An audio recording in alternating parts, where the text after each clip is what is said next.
great pleasure to welcome to our 2023 Online Trend Summit long-term collaborator and friend of the Food People, Amelia Boothman. Amelia brings her specialism in social science, psychology and semiotics to understand cultural forces and consumer trends to inform and inspire brand and innovation strategy. Amelia, welcome. It's fabulous to have you as part of our speaker lineup once again for this year. Thank you, Charles. It's lovely to be back. Amelia is going to bring to life the cultural driving forces and the human narrative behind the top trends for 24 and 25. And if you're participating in this summit as a TrendHub Enterprise subscriber today, you can immerse in the detail behind this keynote with the supporting presentations and videos that Amelia's created for us in the 24-25 social and cultural trends prediction section on TrendHub. So, Amelia, let's unpack some of the forces that are driving behaviour that are very much at the root of the food and drink trend manifestations as we move now into 2024 and 25. Great. Thank you, Charles. It's so lovely to be able to take you through these trends this time, and looking forward to sharing Always some super exciting ones. Yes, exactly.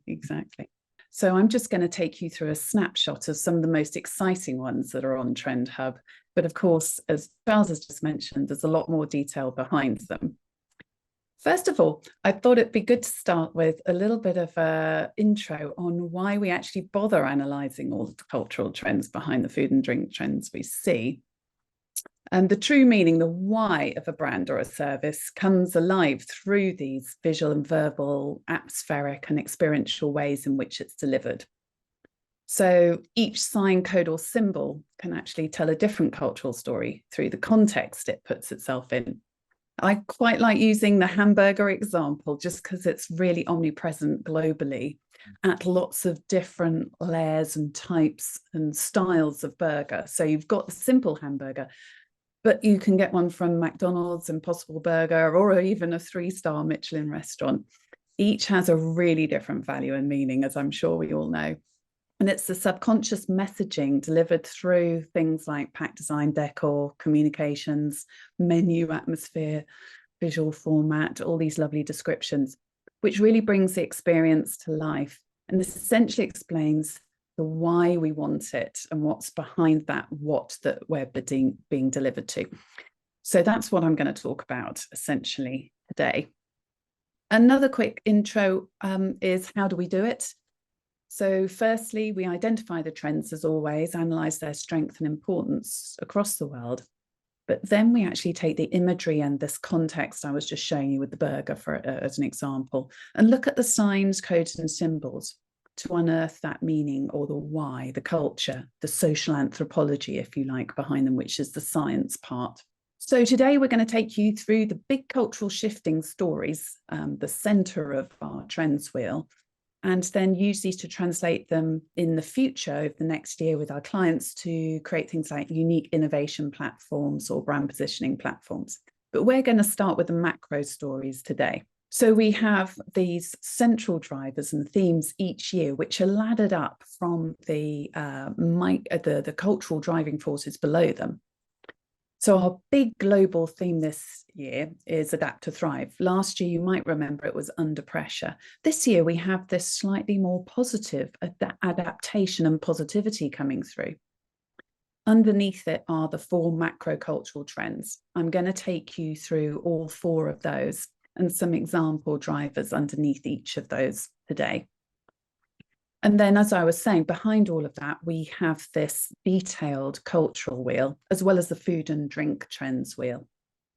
Here we have 48 drivers. And as I was saying, these are the why behind the food and beverage trends. So they're the sort of underlying emotional needs and behaviours that can explain what we need to do. And some are going to feel really familiar because they're ever present. Others are going to feel really very new. And then often we see some re-emerge that are not completely new.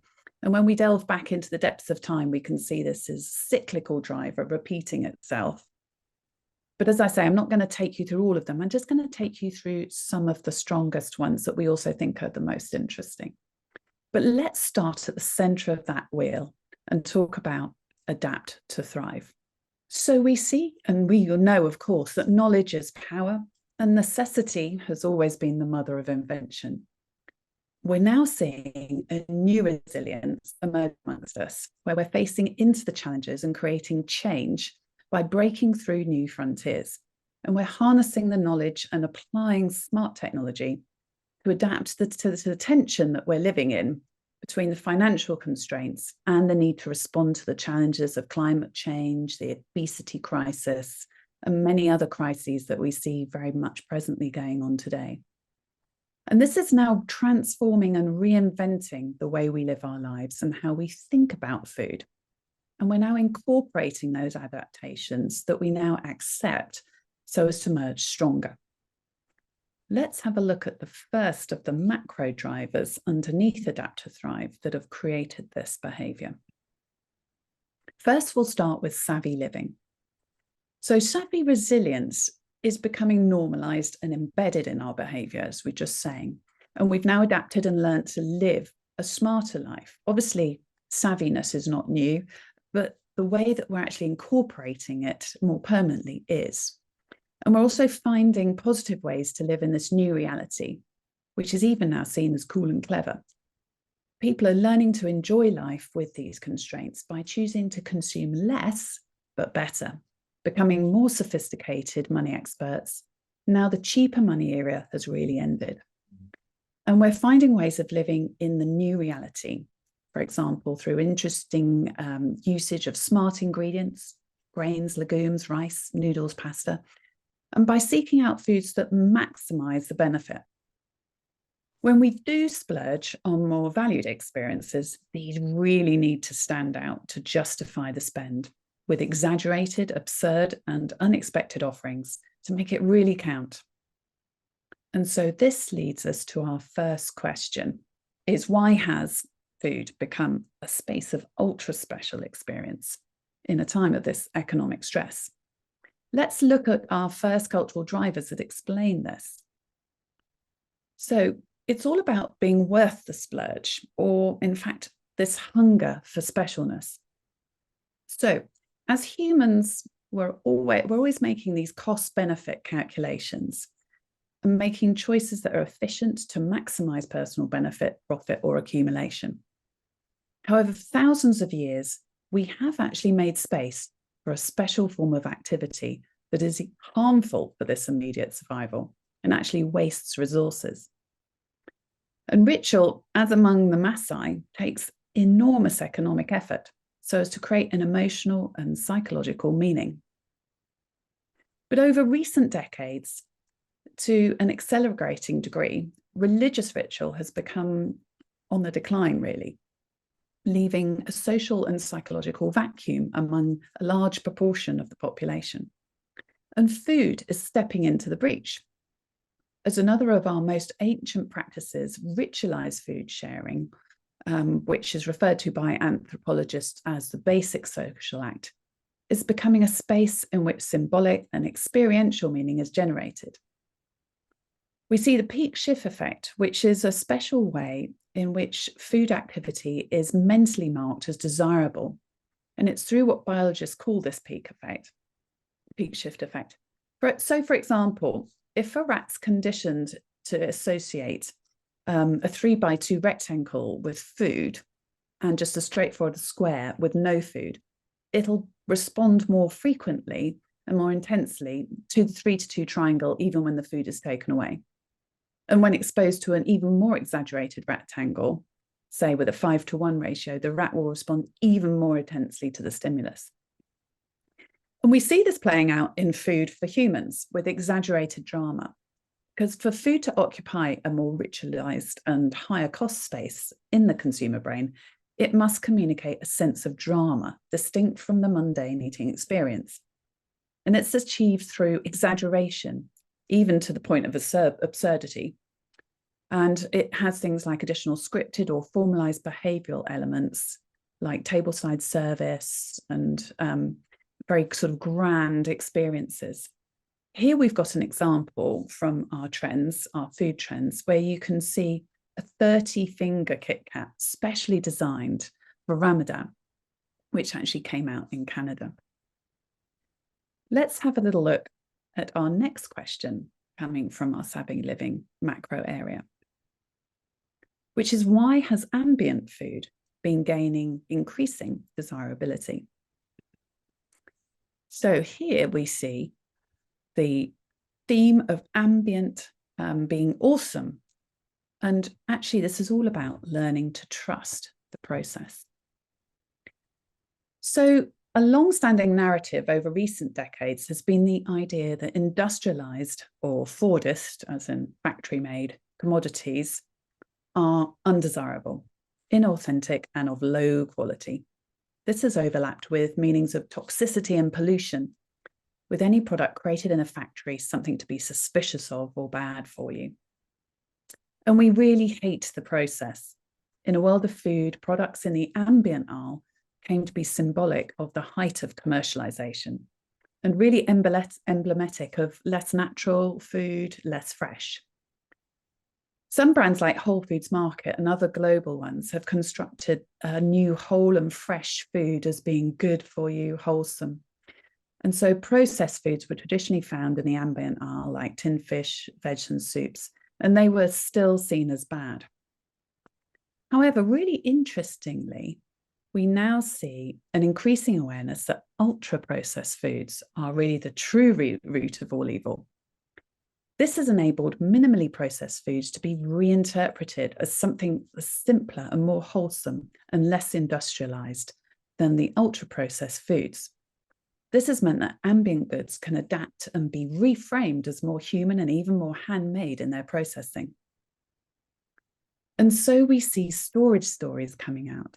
Ambient food is thus not only coming to represent an antidote to the ultra-processed foods, it's opening up a space for storytelling.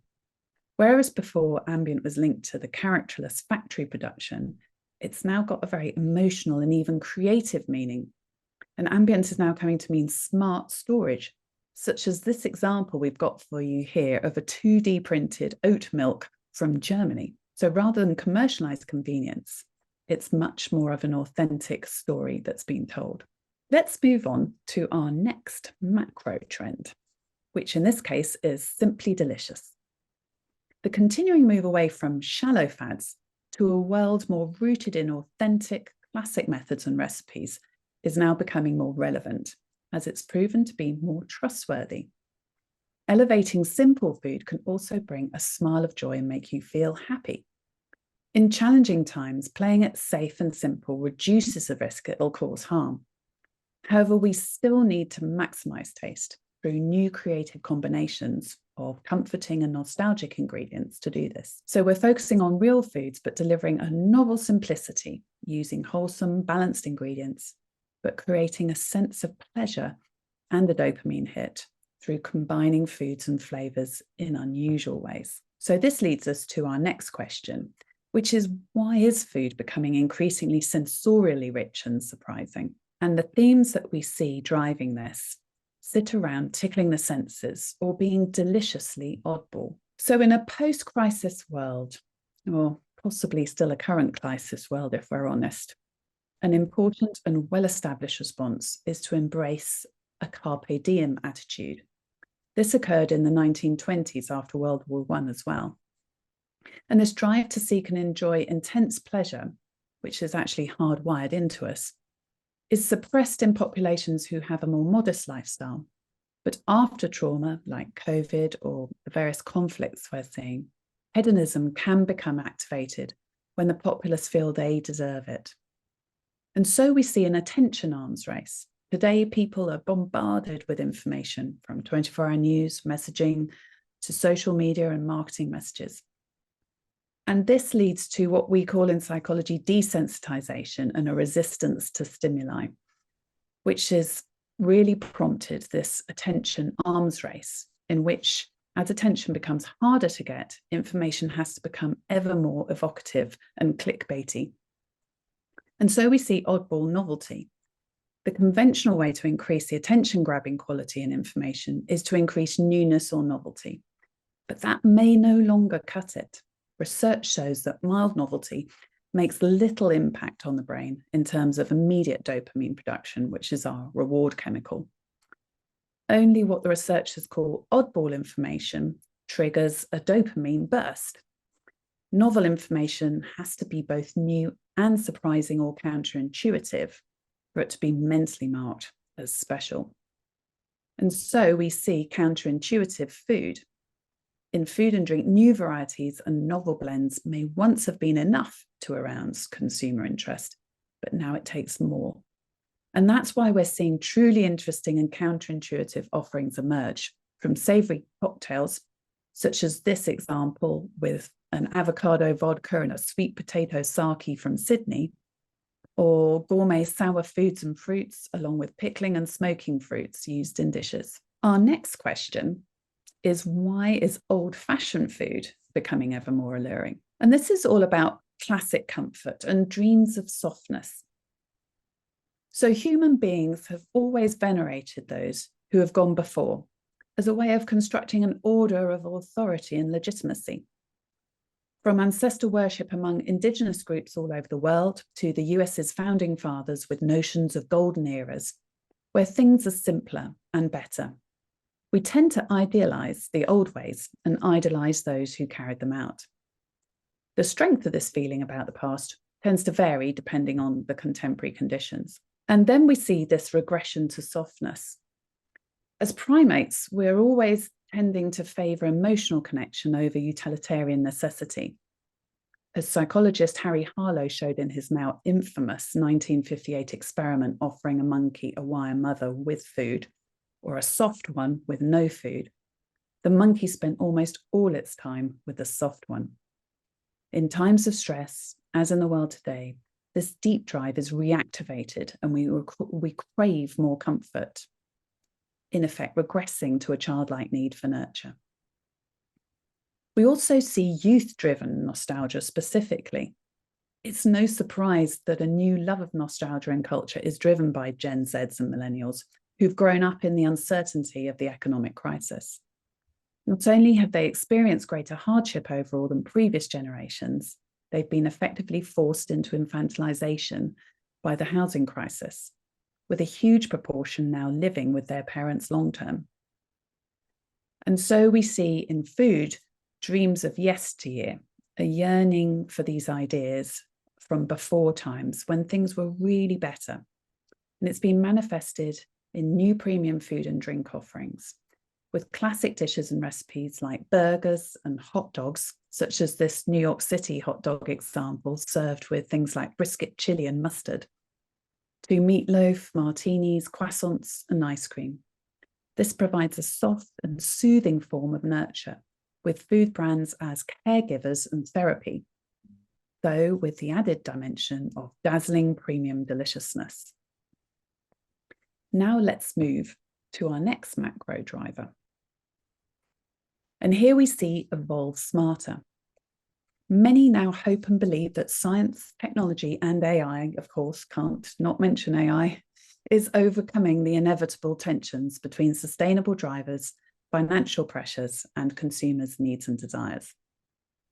AI has now reached a sophistication tipping point that fast forwards thinking, creates efficiencies, and speeds up processes so as to enhance humans, their lives, and futures.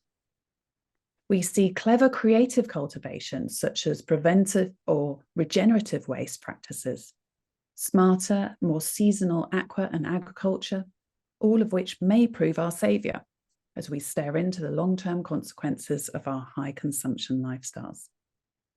The moral and ethical dilemma of this consumerist society that creates this tension is now being played out in food culture as traceability and emissions are more easily identified. The more sustainable the food, the more morally superior and desirable it's becoming. And this leads us to the first question, which is, why are protein substitutes becoming not just sensible, but glamorous? And this brings us to our theme of food frontiers, which is all about ethics for elites. So the idea of giving up something of real value to you goes back to the dawn of humanity. In fact, those who sacrifice something of value tend to be more socially validated and attain a higher status because they prove they have the resources and courage to do so. And for thousands of years, food avoidance has functioned as a key device for signaling moral goodness. From totemism in indigenous cultures, you don't kill or eat the totemic animal of your clan, to the Judaic and Muslim avoidance of pork, Hindus the cow, and the Christians of meat on Fridays, the choosing of not to consume a food is social rather than nutritional, demonstrating you have respect and moral discipline.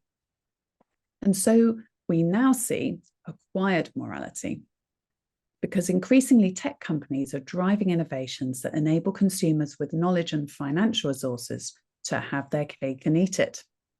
From non-toxic and sustainable toilet papers to solar panels and organic clothing, cutting-edge products are enabling people to be more ethical and communicate that to others. They can enjoy products of equal or superior quality and display their ability to spend more, and so validating their high status.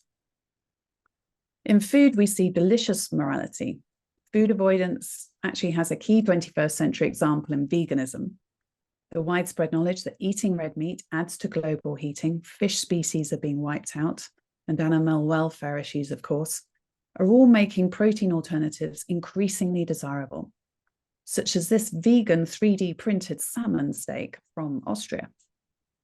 Their quality and unique flavor profiles, allied to their exclusive status, only adds to their allure. And now let's have a little look at our last macro driver, and that is empowered self. Humanity's health knowledge has been evolving from fad and witchcraft with inconsistent and confused messaging towards more consistent and validated fact. Previously, trends were often unsubstantiated, but now there's peer-reviewed scientific evidence fueling them, giving us greater certainty and real knowledge of how to manage and restore our health, and even reverse aging. We can now therefore take ownership of our own health and help ourselves by becoming more informed and using readily available wearable tech.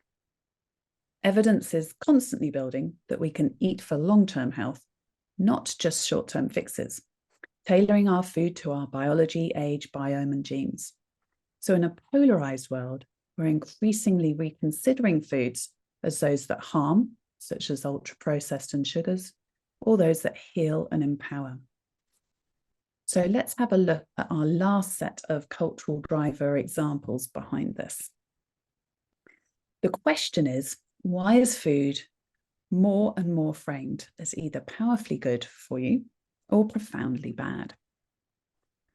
And here we talk about nutrition matters and eating good. And what's really interesting is this human duality.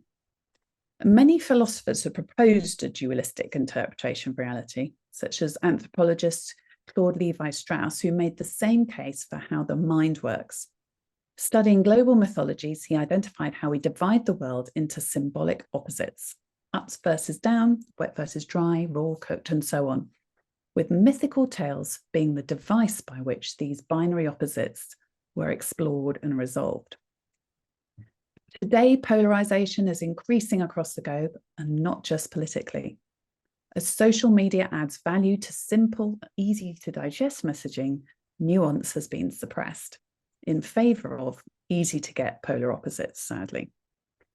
Behavior in a relationship is now often even characterized as green flag or red flag. You're often either pro or anti-vax, and communication is now authentic or fake. And cancel culture revolves around notions of free speech versus hate speech. Increasingly, you're accused of being either on one side or the other. And so we see good versus evil goods. The same amplification of opposing forces is being found throughout the consumerist landscape. Products and services are increasingly framed as very bad for us, like doom scrolling, requiring a digital detox, or very good for us, such as Fitbits. The mindset has shifted towards a focus on minimizing harm and maximizing benefit.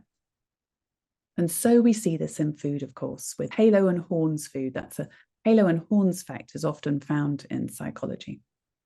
And against this global backdrop, it's therefore to be expected that food and drink, which very immediately impacts on our health and well-being, is at the forefront of this polarized world. Increasingly, food isn't just conveying a sense of greater wholesomeness or nutritional value. It is signaling explicit and potently beneficial ingredients, such as this chlorella ice cream from Singapore, higher in B12 and iron than even milk. And that contrasts heavily with the evils of sugar and ultra-processed foods.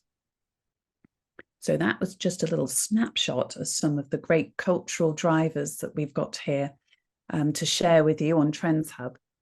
But how do we use these cultural drivers that give us the why? So we see the issue with trends, we found this for years and years, haven't we, Charles, is that everyone's got loads of them, and there are lots of them. But what we like to do is to focus on which you should use and how to implement them, and which are the important ones to your brand, and how to make them usable in a unique way. So behind these cultural drivers that we've just shown you are actually a lot of visual and verbal semiotic codes. This is the imagery and language, essentially, that are used to express the foods, like the different burgers, in the way that you want to convey to your target consumer. And they can be really carefully selected to represent the more relevant, unique meanings of your brand in the relevant culture and society. And you can use these with the food trends to create your own unique proposition to make it more relevant and contemporary. Often this is referred to as semiotics, and you can build beautiful platforms and positionings and visual stories from that. So that's essentially all that we're going to take you through today. But as we said, there's many more interesting things hidden behind, but we just thought we'd give you a quick snapshot in our little presentation. But yes, thank you very much, Charles. That's it from me. Amelia, wow. Thank you so much for that insight behind Adapt to Thrive, Savvy Living, Simply Delicious, Empowered Self, and Evolve Smarter. I don't know if you noticed, but I've found myself doing a lot of nodding through that. And that really is what we hope that brings to the summit audience. We'll have heard about the top 10 and the trends from a food and beverage point of view, but this segment in particular is about decoding the why behind the manifestation of those trends, and that social and cultural, that deeper layer of human narrative behind what's going on, and some clues as to the why. Because if we can understand the why, then I think it gives us all the power to develop deeper, more engaging food propositions and services. I'm sure you'd agree, Amelia. Yeah, absolutely. And it never ceases to amaze me, some of the fascinating drivers behind what's happening. And when you actually look underneath them, how you think, oh yes, now it makes perfect sense. But then it's really empowering when you're going out there and looking at how to innovate for your brand, because you can think, I know what I need to make them feel and believe. Yeah. So yeah, that's what I love about doing it. Amelia, once again, a great pleasure to welcome you as a keynote speaker for our 23 online Trend Summit, exploring the cultural and social drivers for 24-25. Great to have you here. Thank you. It's been a pleasure.